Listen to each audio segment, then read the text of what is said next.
Yeah, what you doing? Somebody wants to talk to you, okay? Hey, I'll let you sleep.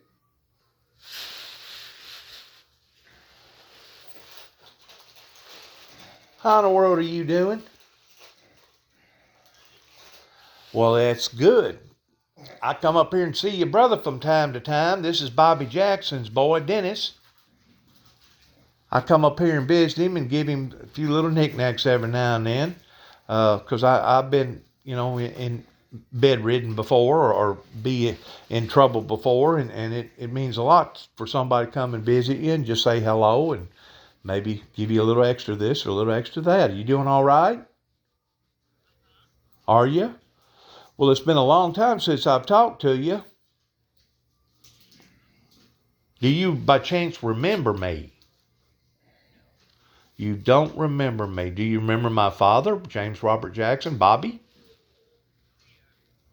Okay, you do remember him. Then you remember my older brother, Danny,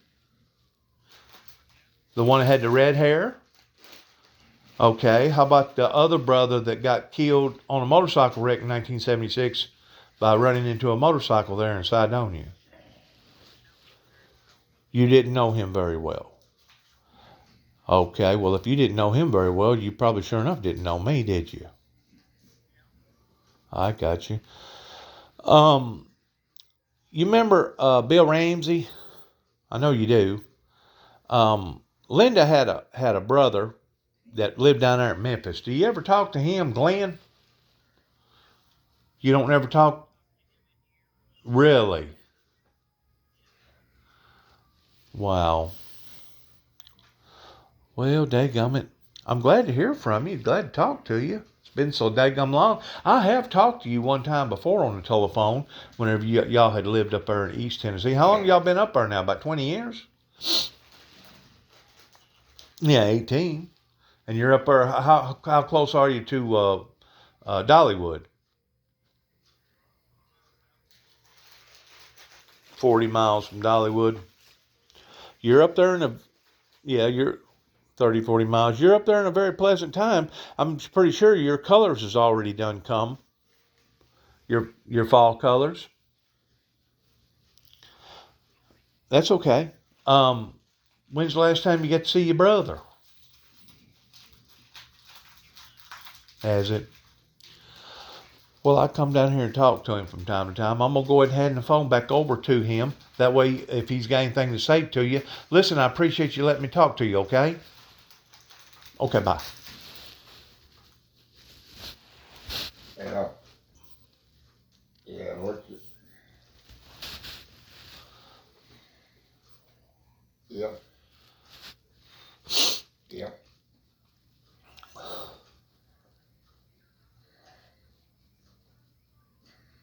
Yep. Okay.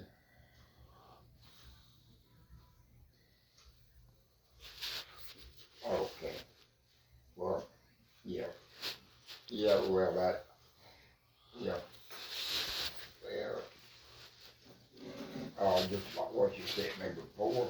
Okay. Yeah. Mm-hmm.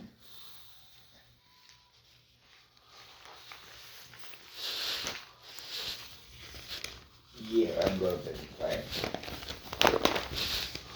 Yeah. Okay. Well, yeah, I'll holler at you or tomorrow evening sometime, see what you found out about the P-14, okay? Yeah. Yeah, I'll holler at you.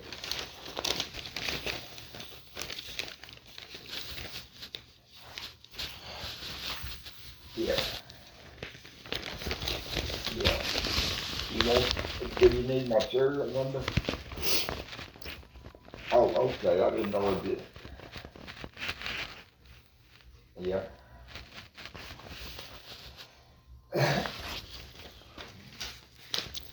Mm-hmm. Yep. Okay. I I know the military. I know how they are. Yeah, that too. Yeah, I know it.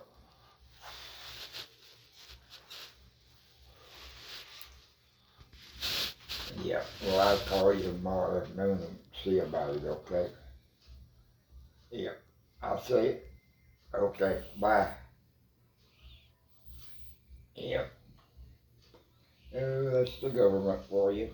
What's going on? Trying to get my DD 214. What is your DD 214? Something that you're drawing from the government or something? Because of the military, your military services or something? It's my discharge from the Army. Well, why do they want it? Why do they want to get it for? Me, I want it myself. Oh, you want it. I want it myself. You want to keep up with your records. Well, see. Now, this is being recorded now. See. So don't say nothing ain't supposed to be said. All right. See, with the 214, DD 214, if I die, all I gotta do is go to the Veterans Administration down here in town, you know them, and he'll get me a monument for my grave. He sure will. He sure will. That's why I want. Because you're still a soldier, even though you're a retired soldier, and that's one of the promises that they give every ever private, that if you join them, that you will be guaranteed of getting a rock put on your gravesite to where you don't have to be out that money. Yep. And today, the way everything has went up, you know what a rock could probably cost you? And I'm just talking about a regular, probably a very, very conventional rock. A rock being conservative would probably run you about $12, $15, maybe $2,000. You know that, don't you? Yeah. Are you going to be buried down there in Alamo Baptist Church, down there where your daddy and all is down there? Mm-hmm. Down there beside your son, Jeff? Close to it. Huh? Close to You'll be buried down on the lower end? Not close to where my son buried at. That ain't Jeff. That's Chris. Chris. I said the wrong name. I'm sorry about that. Well, she sounded like she was still in good spirits. Is she a little younger than you, Maxie? No, she's about 2 years. She 2 years younger than you? Mm-hmm. Yeah. What happened to her? Did she get a decent education and just kind of leave the area and didn't never come back? Because she really didn't.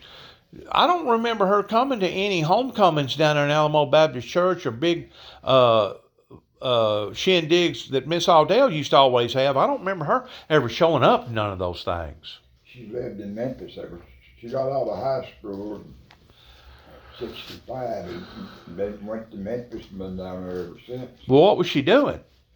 She was a secretary for the Memphis school system. Okay, so she was caught up into that career. Yeah, she went to school down there for that stuff. How long did she work with them? About 30 years or more. Really? I bet they hated to see her go then.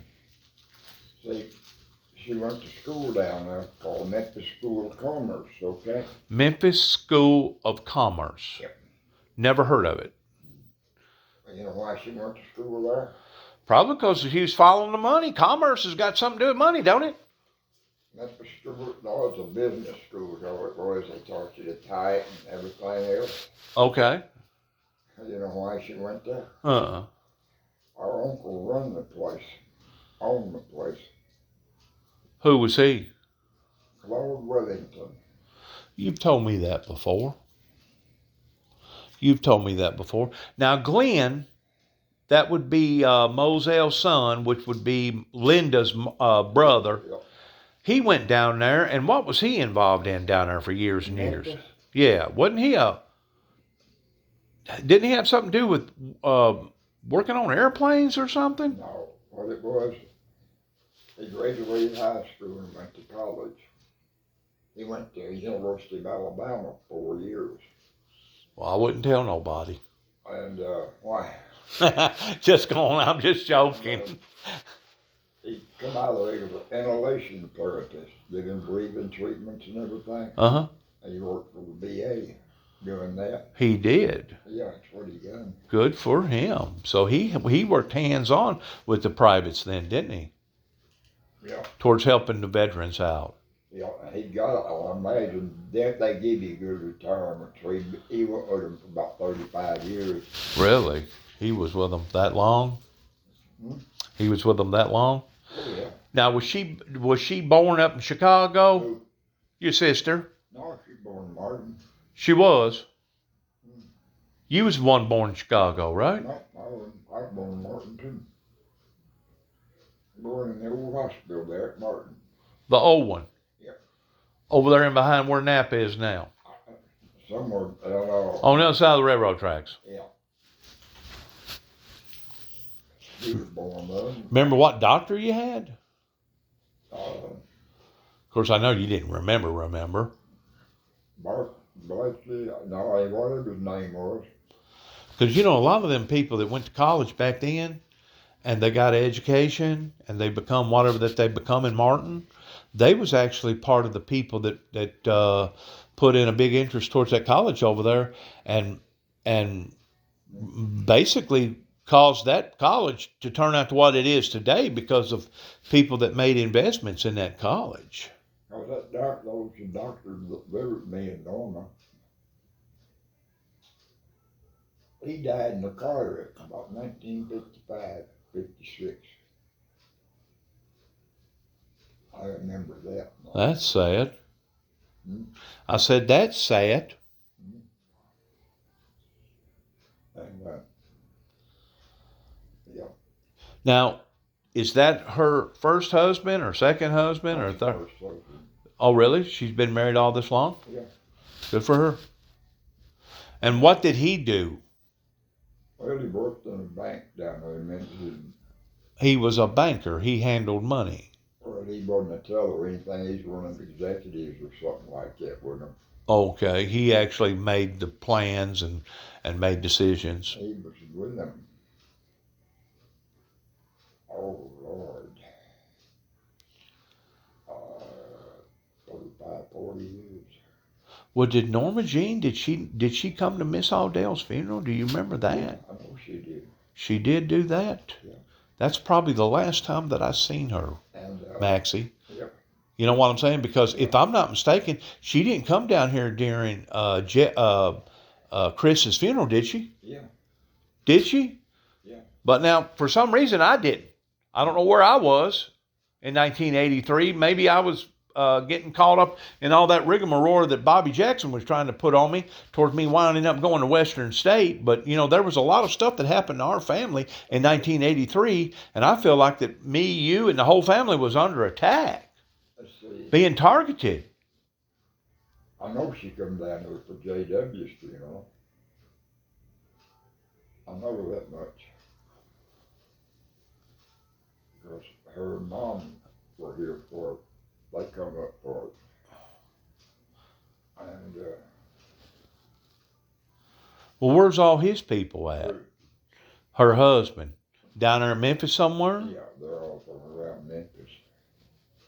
I guess they visit each other and stuff because they've been living up there. She said they've been living up there in East Tennessee for 18 years.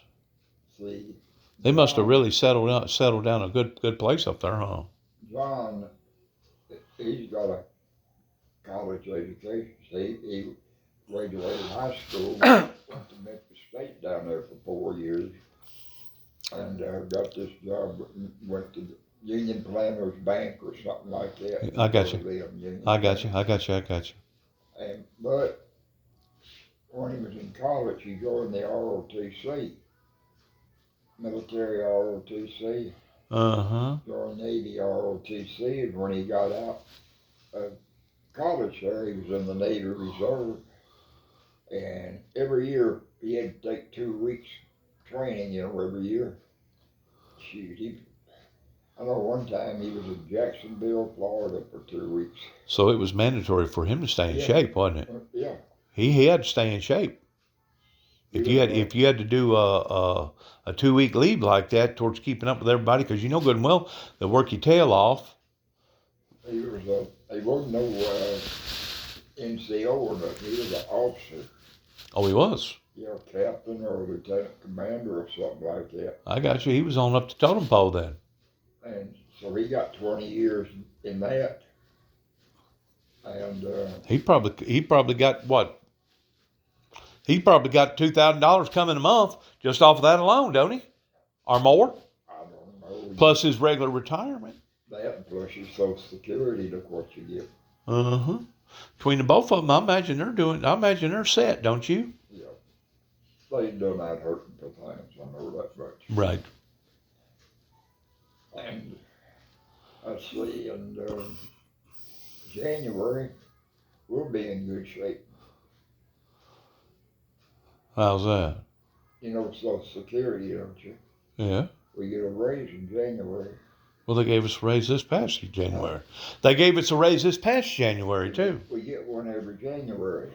Well, it depends on if the inflation goes up or not. Probably we're going to get a bigger one this year than what we did last year. We got a 5.4 last year?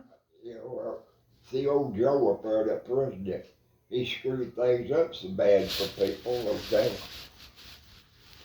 For surely it's going to be more than 5 point whatever it was last year, because they gonna have. I know you don't get out, you don't see the price of nothing, but Maxie, listen to me. A 2-pound slab of bacon now it costs you $22, and you used to get a 2-pound slab of bacon for like 6 or 7. Yeah, but like I was saying, he screwed everything up so bad. You know what the cost of living, how much it's going to be this year?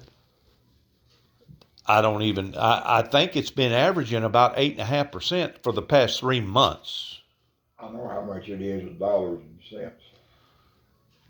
$144. You ain't gonna argue with that, are you? That's $144 on 1,000. On your little raise you get every January? Well, they don't do it that way. They do it off a percentage. Or it's going to be 9%. That would be nice. That's $144 and some odd cents. On 1,000. On your check you get. On 1,000. Well, I don't know whether it's on 1,000 or what, but I'm just saying your pension check will go up $144. Well, that'll sure help with all these high prices. Yeah. Maxie, I'm telling you, things has gotten weird out there, man.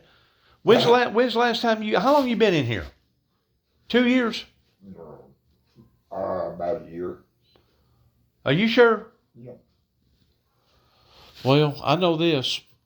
It was hotter than blue blazes this summer. And I'm talking about relentless 92, 93, 97 every day. And right now, I don't know if you've seen it on the news, for surely you have. Our Mississippi River has broken all-time records, son. All time. And I guarantee you, it rained yesterday, but I guarantee you right now, it's drier than a popcorn fart out there. Yeah. I'll tell you what. What's going on with our weather is what I want to know. You ever seen it that low? No. I have. When? 1988. Well, it got low, but I think it's beat even that record. Yeah, it's beat it, but you know how low it was? I know they had to stop the barges completely. In 88, you know how low it was? Depends on what reading yet you're going to take from. If you're going to take from the Southern Illinois reading, or if you're going to take from the reading up here, or from the reading down in Memphis. At Tiptonville, you go across the levee down there at Tiptonville. Right. You ease to your left, and there's a boat ramp. That's right. Okay. I remember in 88, I walked the end of that boat ramp and walked out to where the river should be.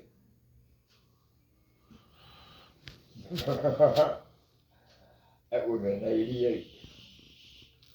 Well, we have seen things this year, and it may be because of the computer, us being, socially connected and everything, but we've seen things this year, Maxie, that just didn't happen right here in the United States.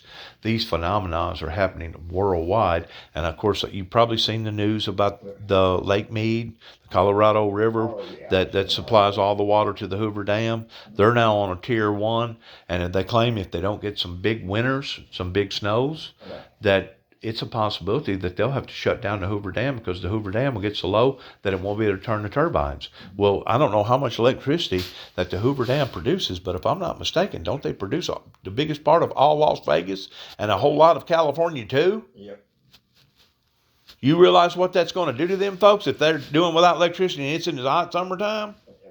They can't wash their cars, and they can't wash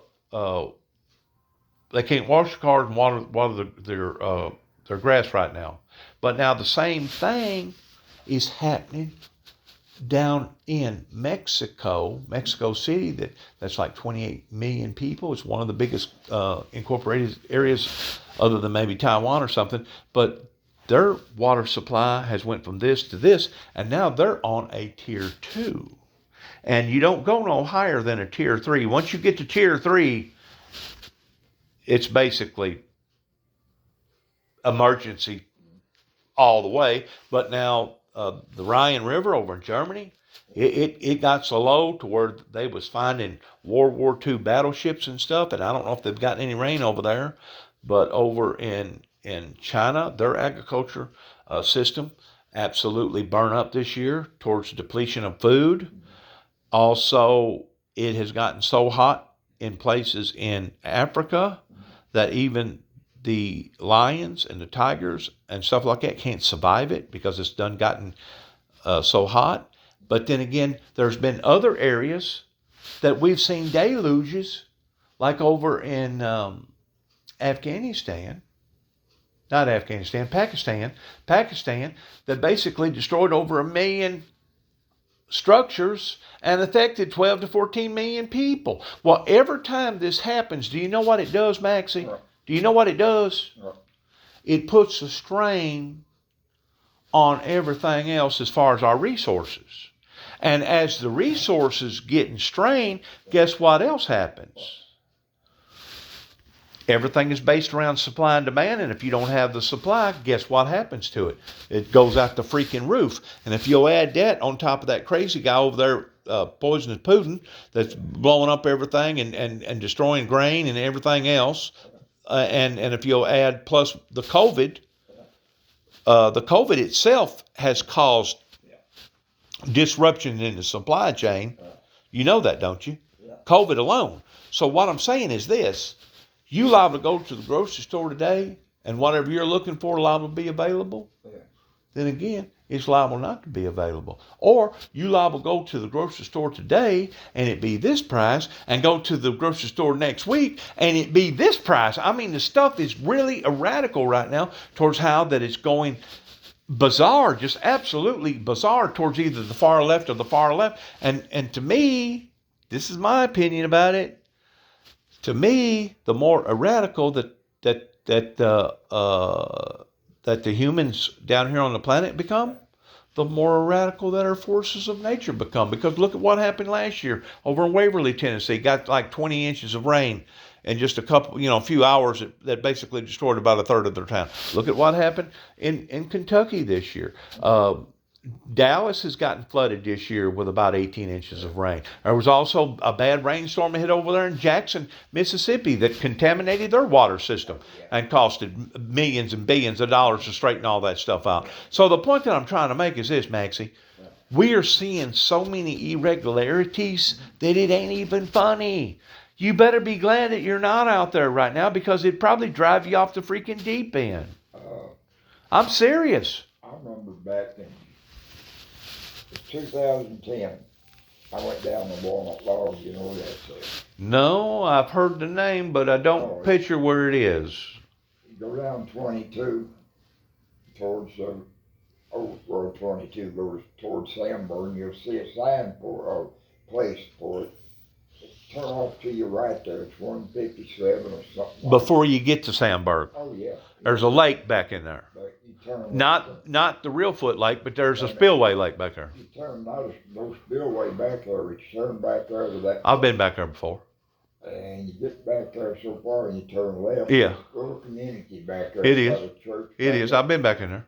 And you go down there and there's a boat ramp there. Right. Right. Where most people, that's as far as they go, but going past that thing now, and you got about another mile of road back there. Goes back into the lake, and you get to the end of it, there's a boat ramp down there. Okay. What's your point?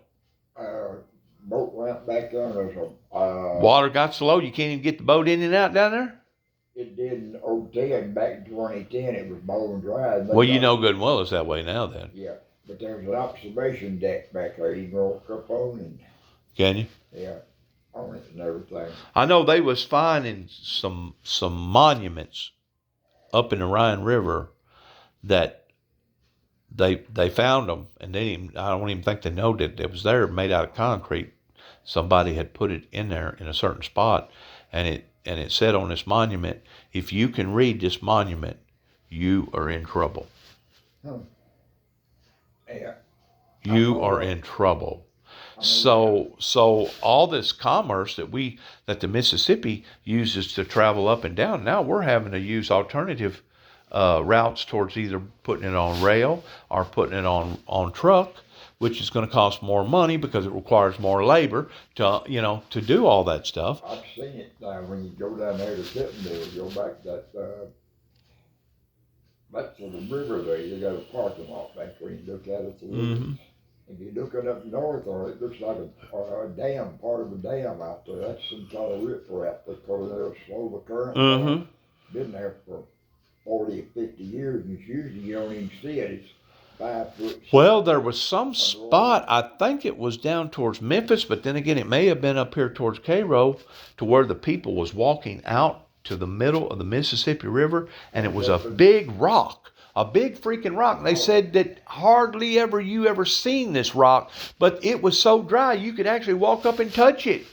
That was up in Missouri. Is that where it was? Yeah, someplace like that. Yeah, I remember seeing that. But funny thing about... So what's causing this? Huh? What is causing it? Who knows? I don't. But like I was going to say about going back to Florida, I went back there in 2010, fall of the year, drier than the devil. And I know some people back in it was worried like the devil, and they're worried right now real bad. I mean, big time. What's going to go bad? I know some people worrying like the devil because it's low. They're worried real bad. And then in, let's see, that was about October, and I went back, and I'll never forget in April of that year, you couldn't even get back there. You couldn't even get to the church at Walnut Log because the water was up that bad. Once more, going from one extreme to another. Yeah. You know what I'm saying? Yeah. The weather has become so erratical that it's causing damage to our crops, it's causing damage to other things, and it's straining the resources. Kind of like, whenever you got 8,000 illegal immigrants coming over the border every freaking day without getting a green card, which I don't have no problem in somebody coming over here illegally, but whenever you have 8,000 people coming over here a day, what do you think that's going to do to our resources? What do you think it's going to do to our food and our water supply and all the other stuff that we at one time thought that we had adequacy of? It's going to drain it. I'll tell you. It's going to drain it. 3 people that's worried about it. I can call you 3 of them's name is Joe Cochran, Jackie Van Cleve, and Bart Pierce. They're worried. Well, who are these people you just got to mention? Are they TV politicians or something? The duck hunters. Oh, duck hunters. And look, Joe, he does this for a living now. He makes enough in 60 days he can live a year on it. I don't doubt that. I don't doubt that at all. Which is kind of coincidental because I just got through coming from Gooch's. Gooch's is really, really low down there, and I talked to some guys down there, and they still don't understand how come they changed the name from Gooch's, because it used to be the Davy Crockett Spillway down there, did it not? I don't know. That's what I was always told. And that hunting club down there used to always be called the Davy Crockett Hunting Club. Oh, down in my hop in? Uh-huh. Yeah. But they've changed ownerships down there. A lot of people's come in there with some big money, and they've changed the name of stuff. I don't know why that they done it. Said something about there was a Gooch's Lake going towards Reelfoot Lake. Is there a spillway or something called Gooch's Way out there? Well, there's 2 spillways down there at the lake. You got the old one and the new one. Are they called Gooch's? don't know. I've never noticed spillway like that down there. I know them two, but that's the only ones I know down You talking about down there by the Kentucky-Tennessee state line, basically. Mm-mm. Just below the Kentucky state line, maybe a mile. I don't know. Something like that. down Yeah. around there. But my point is this. Problems is on the horizon. Whenever you got 8 billion people on the planet and you got a maniac down there that's blowing up the town, and he ain't just firing off at military personnel. He's hitting schools, he's hitting daycare centers, he's hitting maternity wards, he's hitting hospitals, he's hitting any and everything that he can. And why they're letting that lunatic do that is beyond me. He's going to turn into another Hitler, isn't he? And you know what's going to happen if we ever corner him? Or if the Ukrainians ever corner him and start, really pushing their forces back to the point that they wind up at the Kremlin? What do you think's going to happen? He'll blow up everything he can, probably. He'll probably start pushing them nuke button, won't he? Huh? Mm-hmm. He's already made mention of it too many times, hasn't he? Mm-hmm. Is it possible that we could see a nuclear war in our time? I don't know. Well, I never would have thought it was possible that they would have taken 2 airplanes and turned them into 2 missiles, but they did, didn't they, whenever they killed 3,000 people up in New York? Mm-hmm. We never did think that we would see that, but we did, didn't we? Mm-hmm.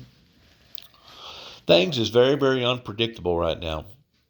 And I'm not saying that where you're at right now is a better position towards being out there walking around and being exposed to all that. But what I am saying is this: you have already made your adjustments towards becoming comfortable in your lifestyle that you're living right here, which I know it's tough. I know it is, because I stayed 6 weeks and 3 days flat on my back in Madison County Hospital whenever I was 19 years old. It's tough staying in here and eating the same old food day in, day out, and seeing the same people, watching the same thing. It's basically the same thing as going in jail. You just letting time ride. You know what I'm saying? You're not going out. You're not doing things. You're not looking at things. But this is my point. It's gotten dangerous out there. Mm-hmm. And it's gotten very irregular to the point that you don't know who to trust or what to trust. No. We're fixing to have another election, and the feds is scared. They're frightened to death, afraid that another January 6th deal could happen, but this time happen on a local level, either at your courthouses or happening at your Capitol buildings, whatever state that. In other words, they're very concerned. You know why they're concerned? Because they read all this yik-yak that's going on with the computer. Yeah. People, tapping around and sending emails of this and twittering this and twittering that. And they see that society has become aggressive, more aggressive. So this is my question to you. I know that you've seen a little bit more than I have. Whenever things get rough, as far as people start losing their houses and losing their cars and they can't afford to feed themselves, is that whenever people turn mean and start seeing aggressiveness coming out of people? Or is it the drugs that's messed us up? The drugs what messes a lot of people up. I'll tell you something you can do, and most people wouldn't know why. You know where that boat ramp is at Hop In? Yeah. You go, and the boat ramp's here, okay? On the other side is just a spot you pull off in. Right.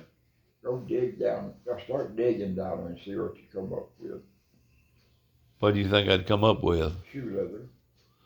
Shoe leather? Who put that down there? Did you put that down there? See, years ago, the hunting club was there, okay?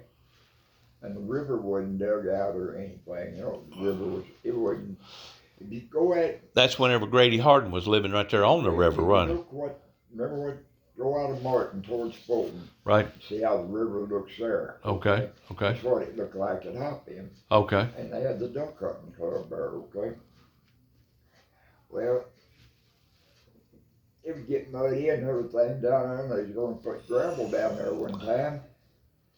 And someplace needed a place to dump their garbage, so they told them to dump it there.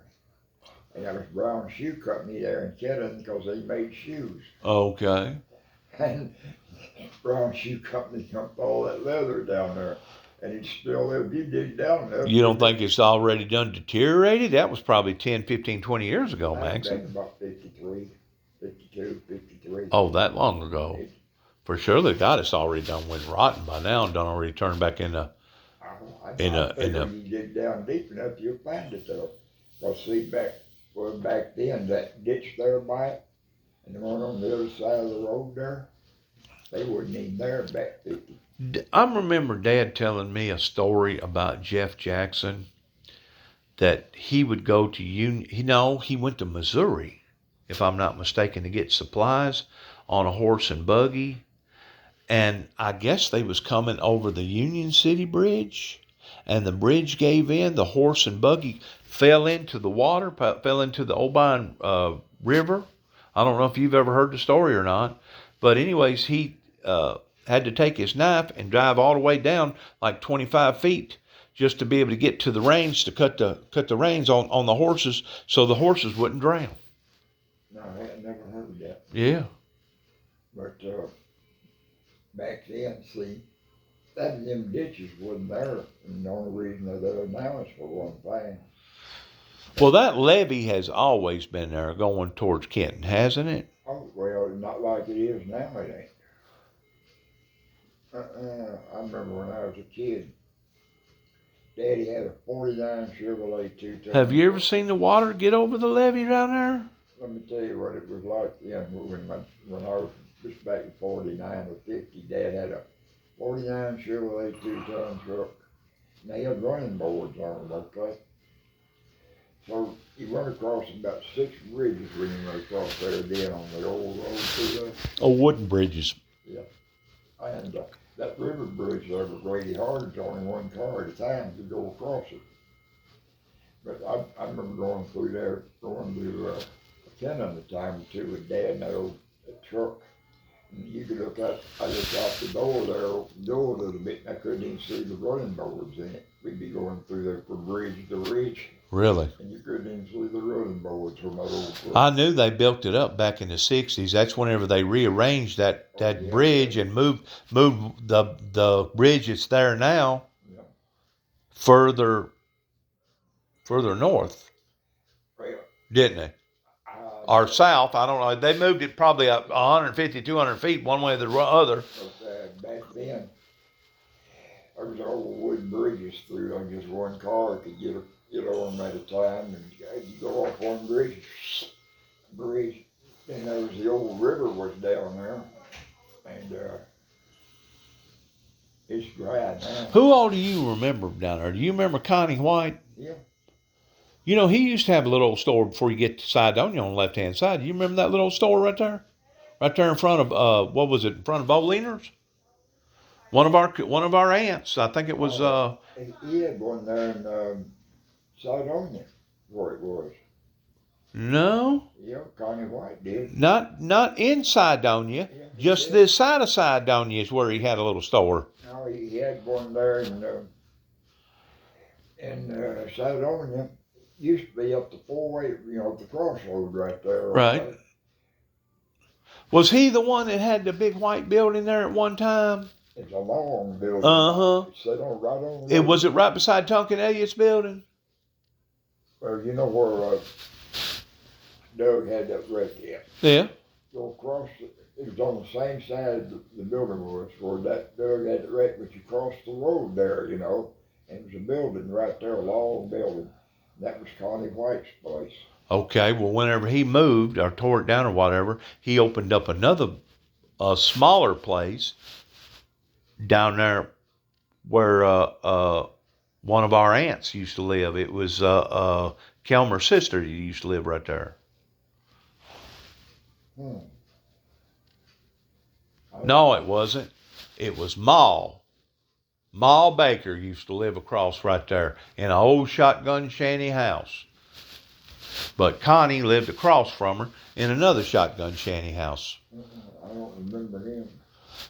So do you remember the Reynolds brothers that actually built that place down there in Sidonia? Herman and Harry. Yeah. Herman and Harry, you remember them? Yeah. Because if I'm not mistaken, didn't they build that hop-in store down there too? don't think They started it. They built the brick part before Ed and Cheryl ever took it over. Only problem with Herman and Harry is you couldn't tell them apart. Well, they like that. They mess with people that way. Huh? They mess with people that way. They were born twins. Did you know that one of them's wife just recently passed away, like 3 or 4 years ago, and she was way up in her 90s. Well, Herman and Harry, they worked up in Indiana at the steel mills. They did.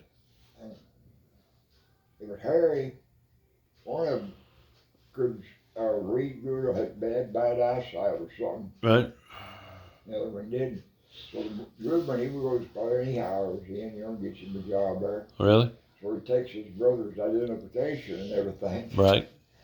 Birth certificate and everything, and he goes there and hires in again. And don't know the difference. And they don't know the difference. They knew the difference. Wow. Yeah. Okay. Do you remember Jinx Wallace? Yeah. You remember Jinky? You remember Grady Harden? Do you remember Sonny Thompson? People called him Homer. Yeah, he lived right down the road in Calmanet Dale there. Did you know that if I'm not mistaken, didn't Ruth Helen have Ronnie Jean down in that house?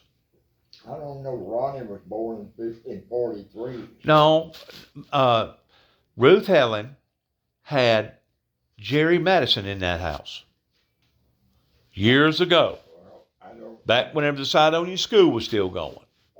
Because originally Miss Audell's house was across the road. And they brought it from over there. And that's whenever Almus and Oler come over there and built that little old house. And then Almus started milking cows. How well did you know Almus and Oler? I knew it, but there was somebody that lived there before Amos and Ola did, right there across from Down Selma. Who was it that built that storm shelter right there?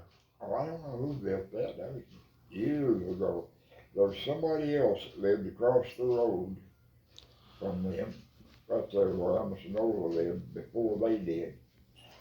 Somebody, I can't think of that man's name, but. Do you remember Jimmy Dale Davis? Yeah. Do you remember his brother Rex? Yeah. Did Rex at one time work for the CIA? Rex was in the Army. He was 20 years in the Army. I thought he was working up there in the Pentagon somewhere. He might have, because he was an MP in the military. And I think a time or two he was stationed up there in the Pentagon, okay? Really? Yeah, but Rex was all over the country. He was. I think he was in Alabama until Fort Royal. Do you happen to know where he's buried at? Rex? He's buried in Alabama. He is? Yeah. Where at? If you don't mind me asking. Is it before Miss Audell and Kelmer's gravesite, over towards the road, or is it more in behind over there where your father and mother is? You'd have to know where Tom Davis and Curly Davis I know where they are. Well, he's buried there with them. He is. Yeah. I'll look it up. About what year do you think he died? Let me think. I'll go to think now. Probably in the 80s? No. 90s? 70. Was it? It was back, I don't know, back in the 60s when he died. He died from a car wreck, what it was. He did. He was going over to Arkansas, him and two of his boys was.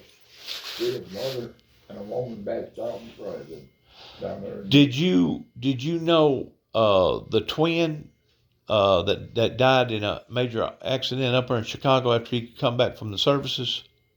Donald? Who? Jerry's brother. Jerry had, whenever Ruth had a set of twins. Yeah, Donald and Donna. Uh-huh. Did you know him very well? Oh, hell yeah. You did. Was he a good guy? Oh, yeah. I remember both of them, Donald and Donna both. Well, Donna's still living. Yeah. She's. Donald was still in a car wreck. Uh-huh. I was told to throw the motor out of the car. I don't know. Something like 500 or 600 feet, and they claimed that he had to be going at least 150 mile an hour whenever he hit that bridge embankment. I know this. They couldn't open up his funeral. They couldn't open up the casket because it messed him up so bad. I don't know anything. Well, let me ask you this, since we're talking about family.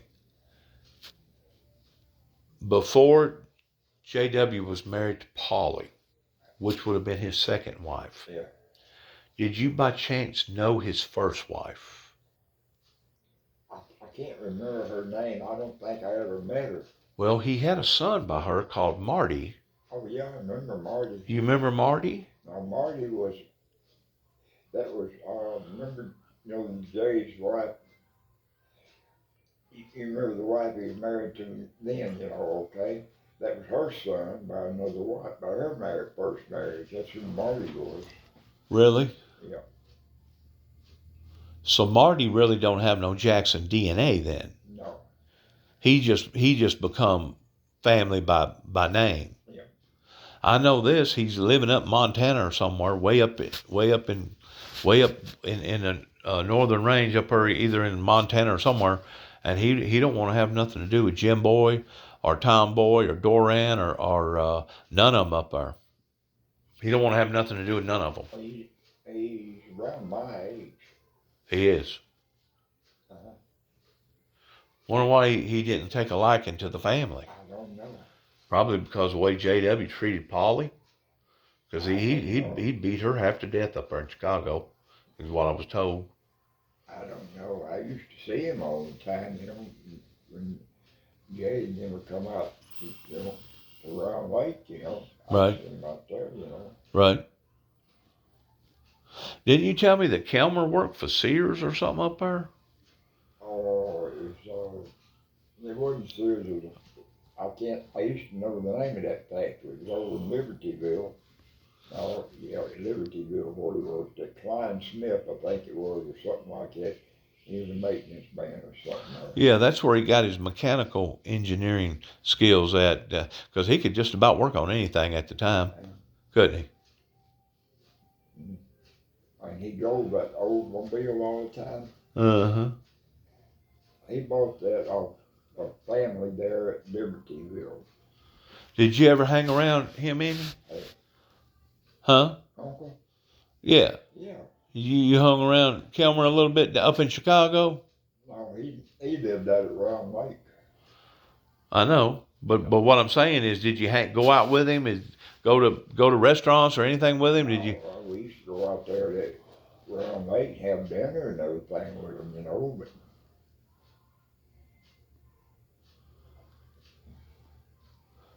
Did he live right down there on the same street where Ruth Helen lived? he walked out of their house, just walked maybe from near that tree there for a little further. Uh-huh. Right. Well, see, we lived up there too in Round Lake, and we was across the road.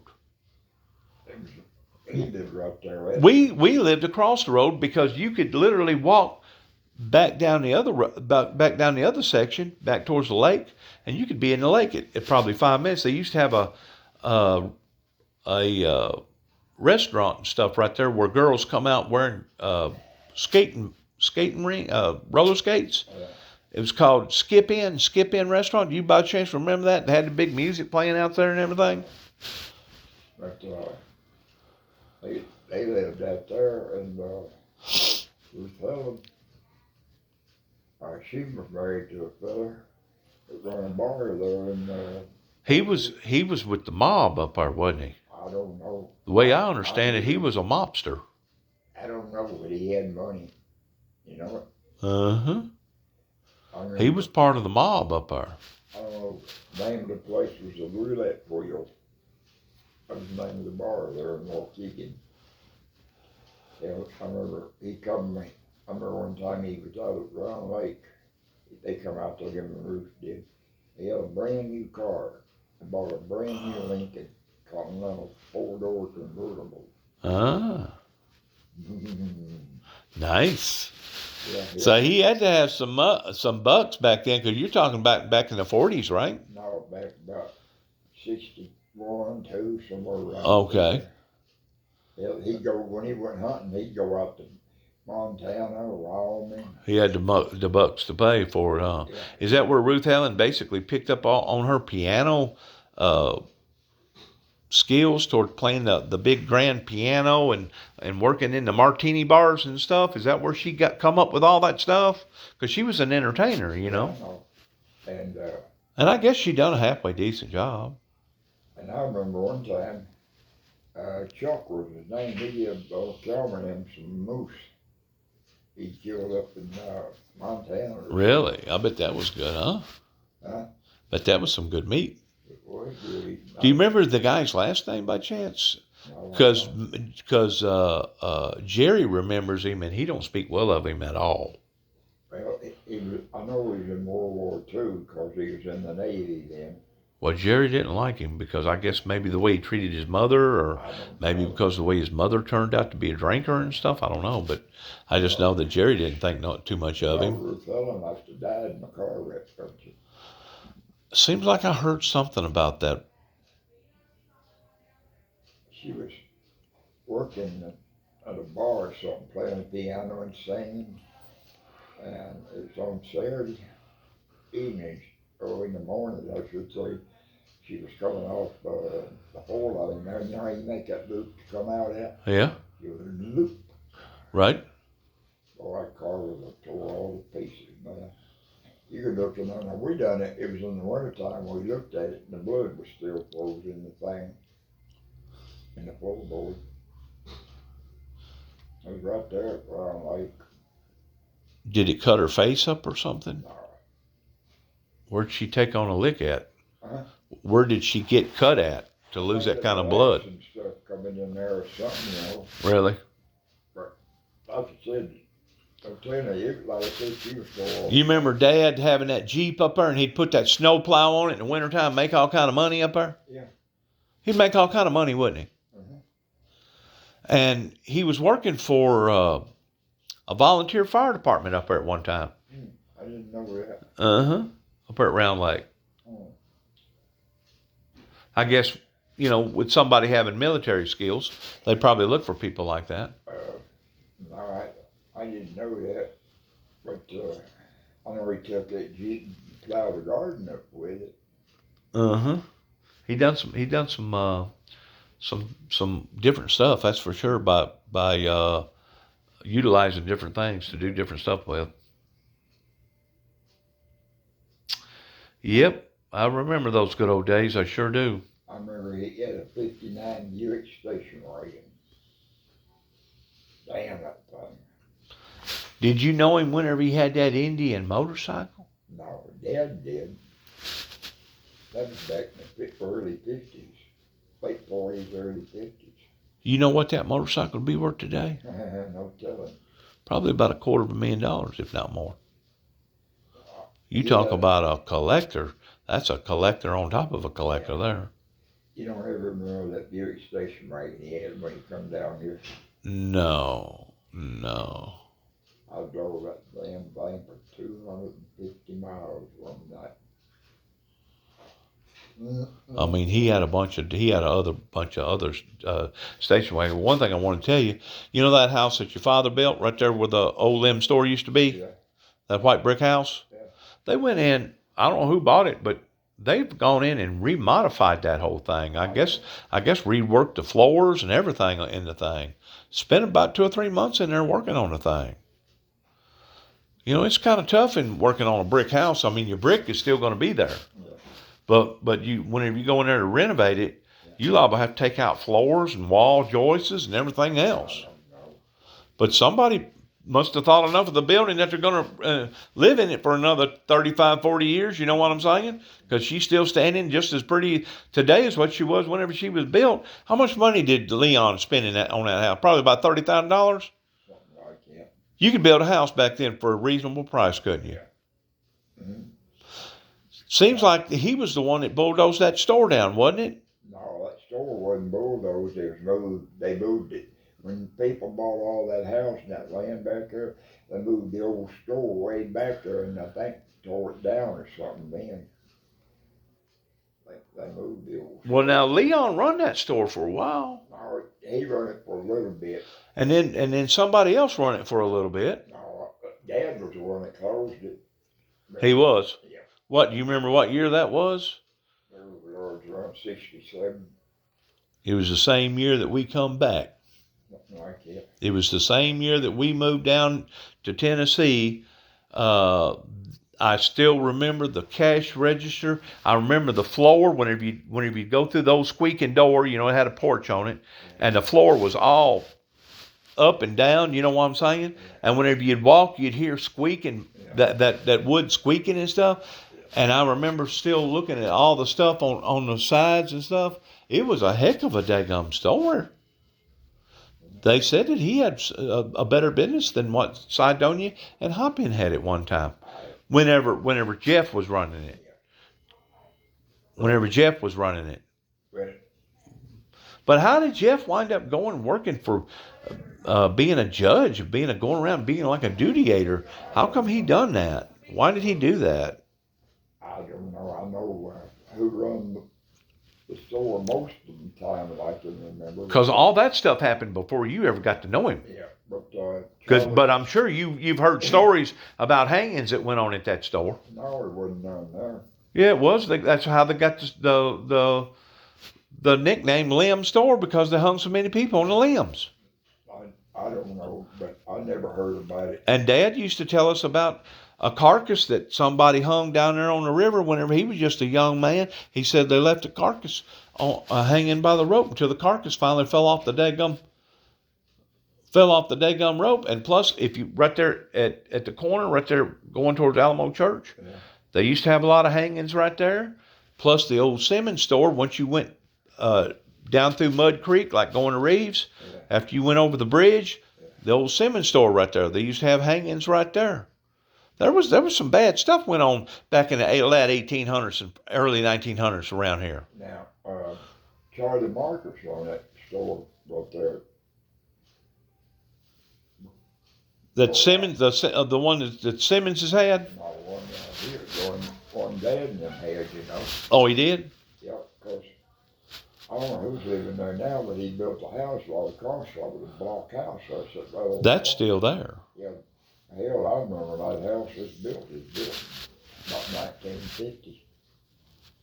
And it's, I'm telling you what it's like over there. Did the county line, did it at one time, did that road right there where that blockhouse, was that at one time a determination towards the county line? Have they moved the county line from where it originally was? Or was it on up to Pratt's Lane and then they moved it back this way? It's always been there. You know where Linda Ramsey used to live? Yeah. That road right there, on the little road right there, you know, off to the right. That was the dividing line? That's the county line right there. It is. Because there used to be some houses up there. Used to be some people that lived up there on Pratt's Lane. Where at? Pratt's Lane. Where's that? The road you just told me about, that was the dividing line between the county line road there. Yeah, what you used to when you went down that road there was,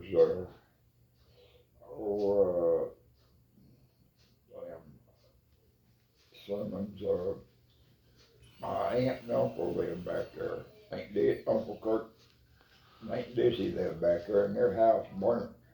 A big old 2-story house. It burnt, but well, I guess I was about 5 years old, 4 or 5. Hell, it was, you could see it from the house where we was living at. A heck of a fire. Yeah, it was a big old 2-story house, and then Bill Williams and them bought the place in 125 acres there. Uh-huh. Now you run on around through there, and this house is still there. There's a man named Mr. Pratt lived back there. Do you know there's a cemetery back in there? 2 or 3 people that was buried right there around that corner? It's been years since I've been back there. But used to. The house is still there. There was a man named Pratt. All right, you know where the Alamo Church is now? Yeah. You know where the graveyard is there? Yeah. There used to be a graveyard way up the hill, and it's still there. Yeah. Did at one time the original church, was it up there by that graveyard? That one you thought about was right across from Hammond Jacobs' place. That's right. Yeah. But that cemetery's been there ever since I can remember. It's been there for years. Even though I was 4 or 5 years old. Some people call it the Jackson Cemetery. No, it's Ridgway's, I think, who is buried out there. There's some Jacksons buried out there too. Well, we're related to them, I know that. Related to who? Ridgway's. God, I hope not. That's what Dad said. God, I hope not. Because they costed me my brother's death. The way that they aggravated us and tormented our lives down there. And, David died at the age of 51 because of that bunch down there. I think it was the Ridgway's. I've been back to the cemetery, but I've never. Do you remember Ted Ridgway? No. You'd have to ask my dad about that. We had, I remember one time we went up and Smoky Mountains back about 59. We were going up in there, and Dad, we went to see a Ridgway there that was related to us. He was a school teacher or something up there. Really? Yeah. Oh, I'm actually time's flying right on by, ain't it? This is the year 2022. What year was you born? You. 45. You were born in 1945? I'll tell you what, you know where down in this place is at now, okay? Across the road from it was a big old 2-story house at one time. Where at? Across from where? Was it like down on Carol's place? Really? Yeah, it was a big old 2-story house, so. The place that Almus and Oler bought and put a house in? No, you know, okay, how much, no, it was here, ain't Yeah. No, Carol's here, here's the other road right here, you know. Well, back in there was a 2-story house, big old 2-story house. Did you ever know anybody that lived down there on Beach Ridge? Yeah. You did? The Cobles lived back there. Bud Coble? No, not Bud, Charlie Coble. Charlie? And his wife and grandson lived back there. And But there was several families down there at one time. Okay, where they lived at by the Cobles, you turn off the road down the highway, you Yeah. go back there, you'll end right up on there. Right. Coble's place. I got you. Right. You know what I'm talking Oh, yeah. about? If you went, If I'm not mistaken, Ricky Dale still lives down there. Ricky Dale Morgan still lives down there on the end of that road right there, like going down there to Beach Ridge. But now when you pass the Cobles, keep on going, there's a road that goes straight on back. That's right. When you get back, Go back there to the power lines. Well, you go way on back there to where that road ends at, and you kind of turn right or left. Turn right. And there was a house set back there at one time. Also, there was a hunting club back there. That was supposed to be. They never completed it. They never did. I know there's a thing where you can get in and out of the slough right there at that place that we're talking about, where you can put your boat in right there in a slough and go back into the Oldbine River. That's back over there where that big tree used to be, that big beech tree. Did you ever see that cypress tree back years ago? Did you ever see it? They claim that there was another brother to it that just down from it, but a lot of people had forgotten about that tree. But, we used to go back on that Beach Ridge, you know, and they had built a place back there for a hunting club, you know, for Have you ever heard, I bet you had, that one time that bottom was bad about flood. Yeah, I know it was.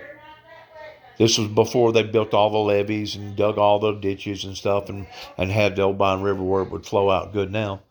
But there was somebody back there with a bunch of sheep, and they started calling them the defeated sheep, where a bunch of sheep drowned back there. They was on this little island, and the water kept rising and rising and rising till finally they was doomed. They called it the defeated sheep back there on Beach Ridge. I know this. You may not believe me. I know this. You know that old house we used to live in, right? Didn't have no bathroom or nothing. Had an old wood porch. This was before Ruth Helen paid to have a porch put on that house. We used to go out and urinate every night. doing the man thing after the news got through kicking off, because at 10:30 we all went to bed, because after a certain length of time the TV'd go completely off. You wouldn't have nothing but just whatever it was that they put on there. TV didn't go 24/7 like it does now. But I don't forgot now who spotted it. I think it was Douglas, because it was before he got killed. Maxie, there was a light that come on back there in that bottom, just about where that tree was at one time, that would come on, that would light up that whole bottom down there. And it would stay there. It wouldn't move or nothing. And it would stay on for about 3 minutes, maybe 4, and it'd go off. And then a few minutes later, it'd come back on, but it would move. We sat and watched that thing for over an hour. Dad, Danny, all of us kids. And when it was all said and done with, Dad said, well, that's probably something the Army's got going on out there. Well, why would the Army be back there doing anything? I think it was something from an unknown source, because it was probably trying to figure out how come that tree was such of a freak tree, because that was the largest tree this side of the Mississippi. Did you know that? Mm-hmm. Did you know that you could put a dune buggy inside the bark of that tree and literally twist the whole thing around? They said you could put a horse and buggy in it and go around inside the bark, inside the stuff, before it wound up getting hit by lightning. What would make a tree grow that big? Think it just tapped down into a good water supply or something? I don't know. I have no idea. But that was about the same time that a lot of people were seeing unidentified flying objects. I don't know if you remember that or not. And that was also about the time that people were seeing Sasquatch, and people were seeing weather balloons. People would send up in weather balloons, and of course, whenever that sun would hit that weather balloon just right, it'd light up. So there was a bunch of stuff that was going on back then in the late 60s, early 70s, that to this day, I still don't have a reasonable explanation for. Did you know at one time there used to be panthers down in that bottom? Had you ever heard them screaming? They screamed just like a woman crying. Dad used to always tell me that the reason why they screamed that way was to attract their prey. In other words, if you heard them screaming like that, curiosity would set in to the point that you'd go back there and try to figure out what it was, and then the next thing you know, it would attack you. That was a way of luring in her prey, was screaming just like a woman, just like a woman screaming. I know one thing we used to have around here, and I don't hear no more. What? Coyotes. Oh, then there's coyotes everywhere around here. I used to hear them every night down at the house, but I don't hear them no more. They're still here. They're still down there in that bottom. You ain't gonna hear them up here in Union City. At one time down in Lake County, and one night I think they killed over 50 of them. They're just a nuisance is all they are. Yeah. About like them armadillos. You know what, back years ago, we didn't have no armadillos, did we? Mm-mm.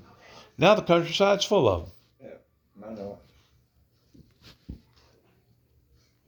I think it's because our seasons is changing. We don't have near the tough winter like we used to have. You know it? Oh, see, an armadillo can swim, okay? You know it? Uh-uh. And they come up from Texas and places like that. They said that the Mississippi got so low that it was causing the Gulf salt water to back up into the Mississippi about 70 miles or something like that.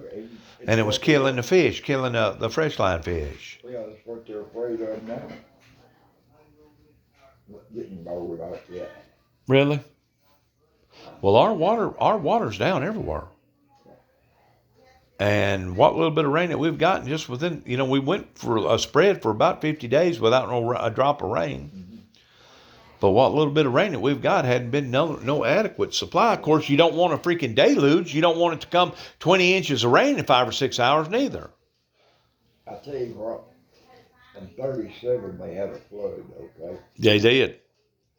And I still remember it. I still remember hearing about it. I can tell you how bad it was. Well, you wasn't born then. Oh, my mother was 20 years old then. You know where Midway is, the salvage yard is out there at Midway, Uh-huh. out there in that little community. The water was all the way up to it. In my island?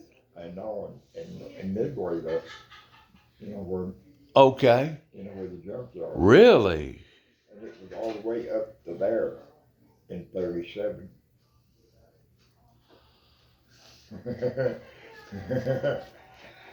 Wow.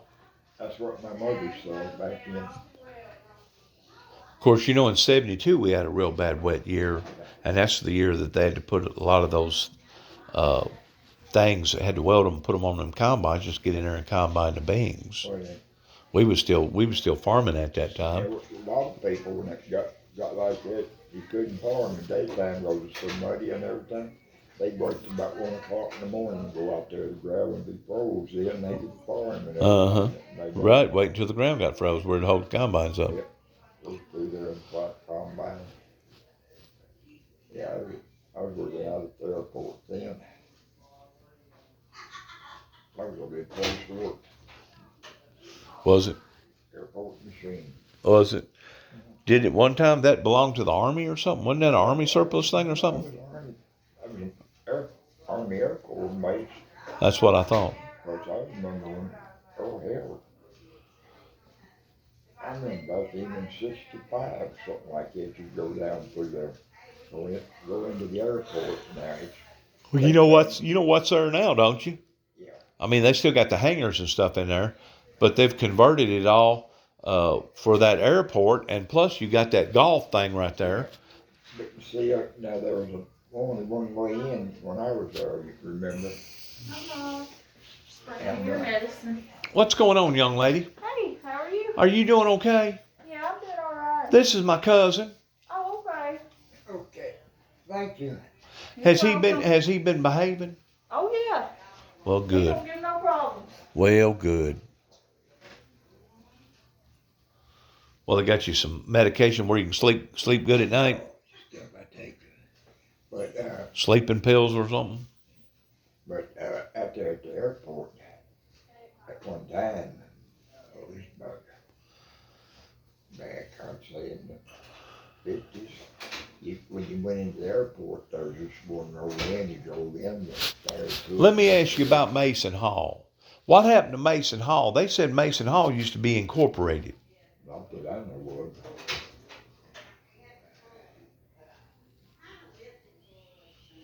I don't know. It used to be a lot bigger than what it is right now, and used to have a post office. Well, I think they still got a post office. I don't know about that. I remember they had a bank there. They did. Yeah, I remember the bank being there. All right, you know where Troy is. If you take the go to from Mason Hall and then go to Troy, or not Troy, but where the Trimble, and if you go straight over the interstate Yeah. and keep going all the way back there to the bottom, because that area floods too occasionally down there. There was a community back in there that had post office and restaurants and all kinds of stuff back then. I didn't know. I've been back through there, but I never paid no attention to it. That's going back down there towards Cat's Corner. Oh, Cat's Corner? Yeah, I know where Cat Corner is now. Cat Corner was just when you turn left there at Sandburg, go down to 20, go down to the next Okay, highway. what was the next neighborhood after Cat's Corner? Lane. You went past Cat Corner there, around that curve, Yeah. go down the end of that road, and turn right, that takes you back into Dyersburg, and that first place Yeah. you come to, right there at the river, the little store sit down there. Right. That's Lane, okay? Then you go on past it, and you go up through the hill and everything, and get to a series of corners, and you'll find a grocery store on the right. That's right. What was the name of that community? That's Millsfield. What? Millsfield. Millsfield. That's it. Millsfield. It used to be incorporated. And then you go on Had a factory and stuff down there. not that I know of. And you went on past it, and you come right into Dyersburg. So that was the way to get to Dyersburg back then before they come up with that new road. I guess, but There used to be a restaurant out there, in fact, there still is, up there at Millsfield. And man, used to be on Friday and Saturday nights, you couldn't get in that place. It was full, Really? yeah. But let's see, Cat Corner, there used to be I remember Cat Corner when they had a cotton gin down there. They did. Yeah, I remember it running. And there was a little grocery store there. And cotton gin went out and they finally tore it down. In fact, you go by there now and you see a concrete slab there. And the grocery store was there. And Did they have a beer joint at one time there? yeah, they There was a lot of fighting went on down in there, didn't it? It was Eveses. People, I know the Eveses, okay. They run it for a while, then they closed it, and they finally tore the place down. And was going up there, I was sitting, and turned right to go to Dyersburg, then down there was Lane, and Lane used to go on, get a hamburger, cold, something to eat, and get a cold beer with it too. But now it's closed, or it was the last time I went through there. Okay? And you went past it, and there was Millsfield, and you went right over into Dyersburg. Now you turn left down there. At Millsfield and take you back to Trimble. No, at Millsfield, you just went straight on into Dyersburg. But you can turn off of Millsville Road and go back through the bottom and come out over the interstate right there at Trimble. I know, now wait a minute. You turn left there, I would say instead of right, and you stay on that road. But see, Dad went down there. There must have been a spot down there pretty close to the Mississippi because there must be a boat ramp down there because he used to go down there, him and Leroy fish down there in the Mississippi. Yeah, I know. Is there a boat ramp down there somewhere? They just slid one off the bank and put it in. No. Yeah, they did. No, I think they had a boat ramp or something down there at Cat's Corner or Millsville or somewhere back in there. No, not where they were there. They fished down around Tiptonville. They did. Yeah. And they never would get too far out in the river, would they? They'd always stay pretty. They'd go fishing down there, Bob would. And when he wanted to go down there the next night, so instead of, he'd come by the house and drop his boat and things there.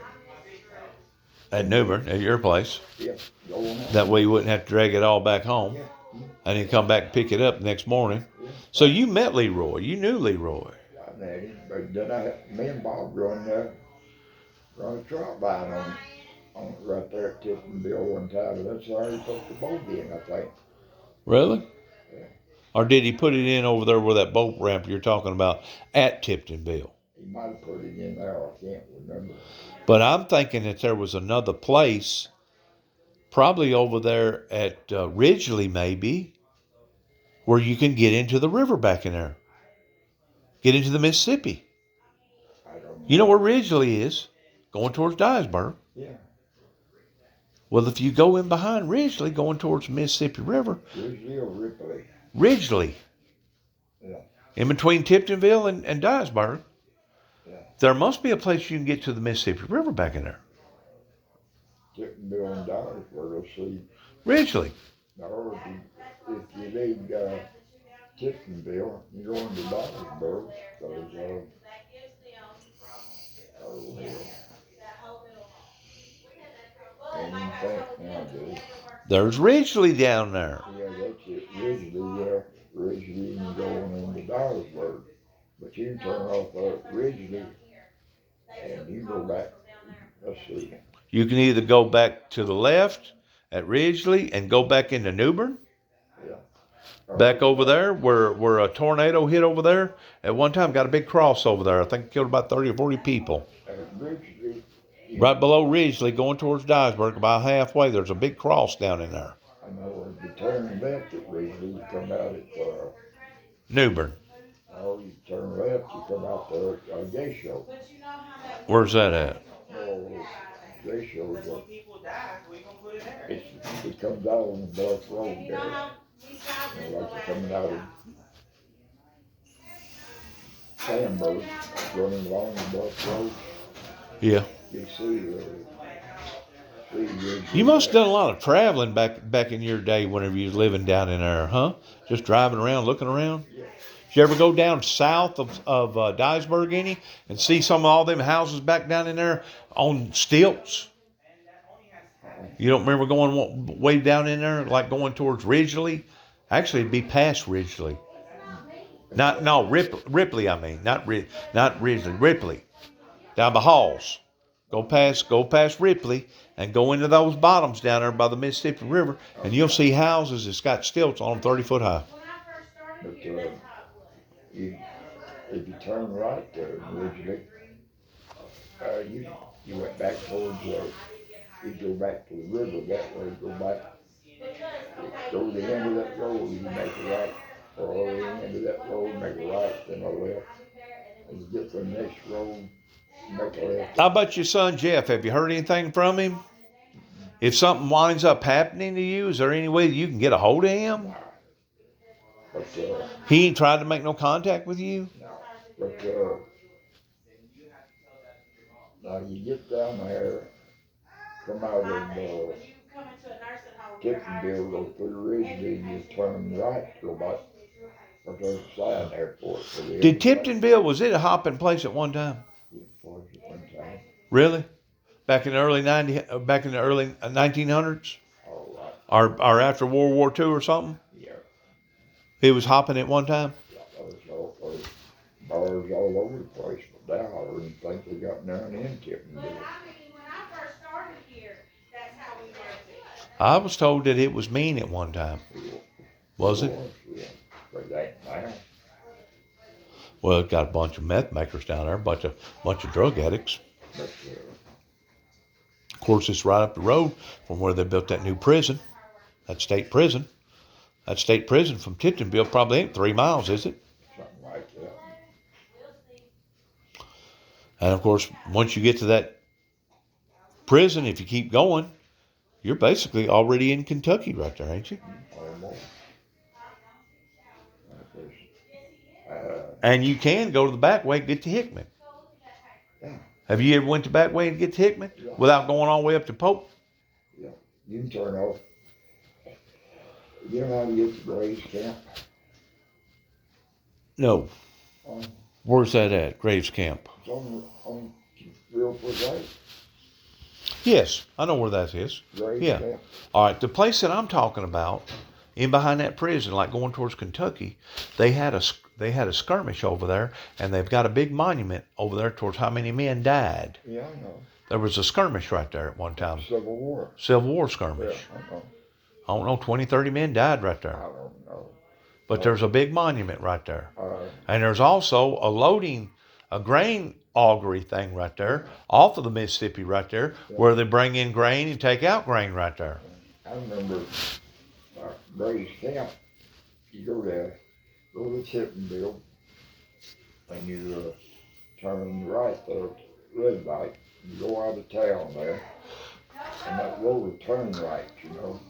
Off that road you're on, you got down a little hill, you Right. stay on that road, and that takes you to Hickman.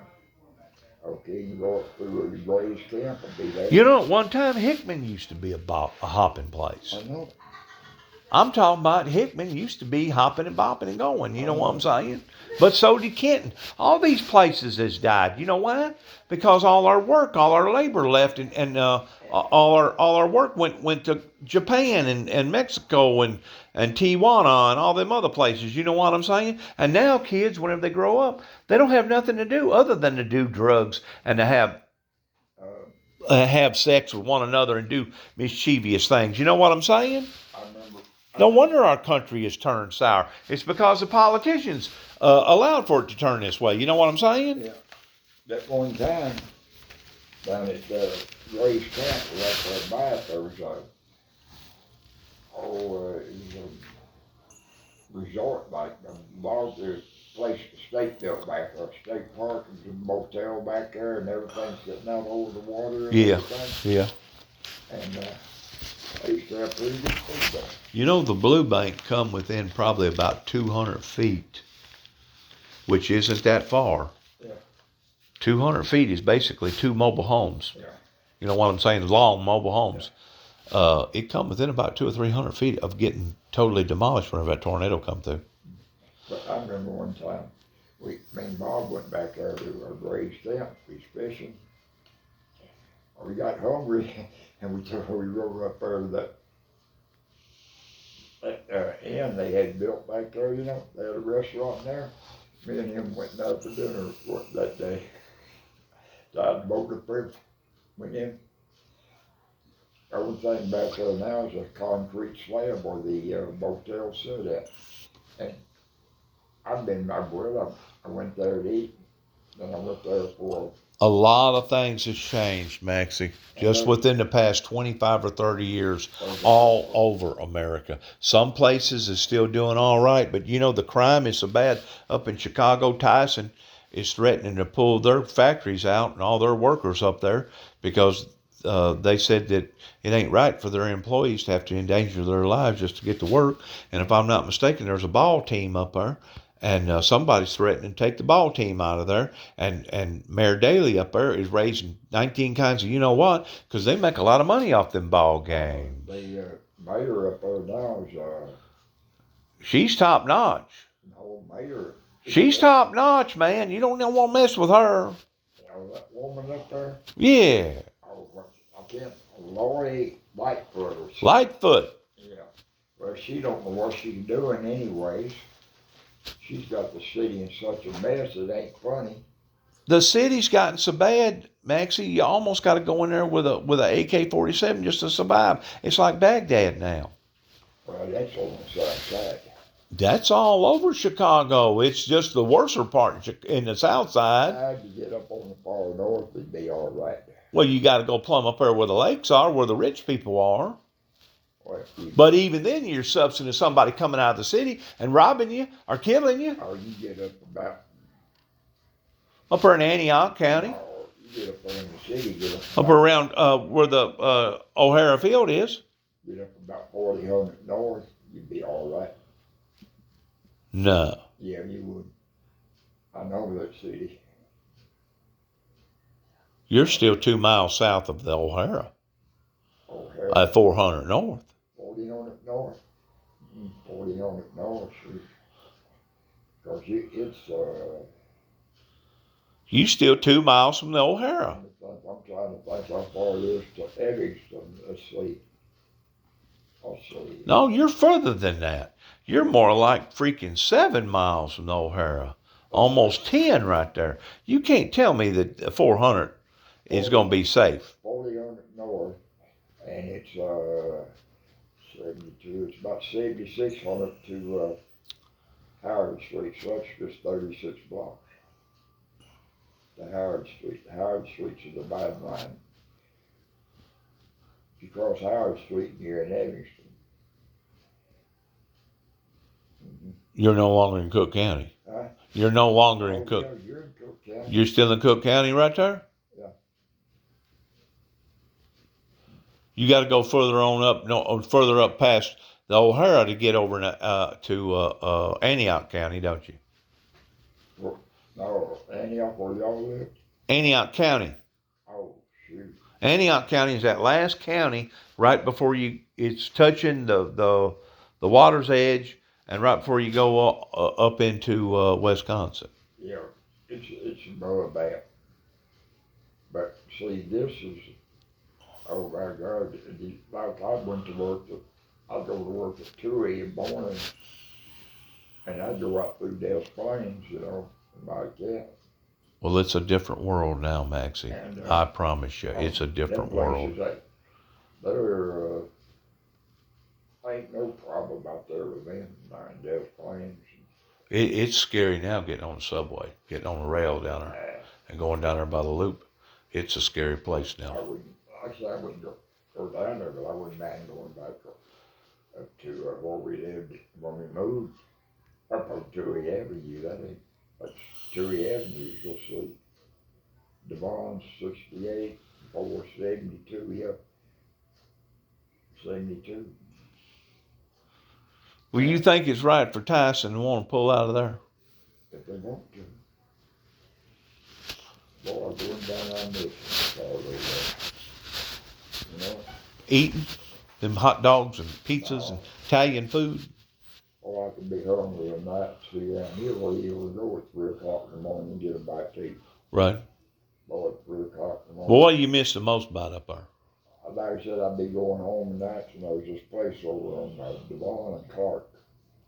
Little hole in the wall back there. I think it had 2 tables, you know, sit down. Most of it was just a bar. And Right. Boy, they cook a hell of a breakfast for you at 3 o'clock in the morning. I used to call them little hole in the wall. You find about those struggles going on, there'd be 4 or 5 stools there. Sure. It might be as long as this room is, you know. Sure. Wouldn't be nobody, you know, wouldn't no. Well, do you think our government is failing its citizens? Or with the president we got now, it is. I remember one restaurant there, it was over in Pulaski, and I can't think what it was. And a lot of people think it was a building, but it wasn't. It's an airplane, somebody put it in and took the wings off of it and everything. And you have to walk up steps to get into it. And there's a restaurant in there. Well, do you need anything? Are you good? Yeah. You sure? Yeah. Well, I'm glad I got to talk to your sister. Okay. She sounded good. I was trying to get my 214. See, I can use that for a birth certificate. That's right. You know. Or a death certificate. I'll give a death certificate. But see, my 214. But you deserve it getting a rock from the government. My 214, there's before I went into the army yet, you know. Right. Do they have my telephone number up front just in case something happens to you, where I'll at least know if something happens to They you? got my neighbor's phone number and like that, and they got Norma's up there, I think. Right. But, man. Now, Norma, how many children did she have? 2? That'd be your nephew, right? Or niece or whatever? Yeah. Have they already, I'm sure they've already got grown and had children. So now Norma's a great-grandmother, isn't she? Oh, yeah. I think so. Yeah, sure. But, they're all up there. Oh, they're up there in East Tennessee too? Yeah. They got them a good job and stuff? I imagine they do. Well, listen, I'm going to get on. Enjoy your trick-or-treat candy. Yep. I didn't know if you had any spooks come in or not. I've had people, they come in, you know. Well, you got my telephone number. Call me if you ever need anything, all right? Let me look at my checkbook. You got my number. You wrote it down the last time we was here. Let me look and see.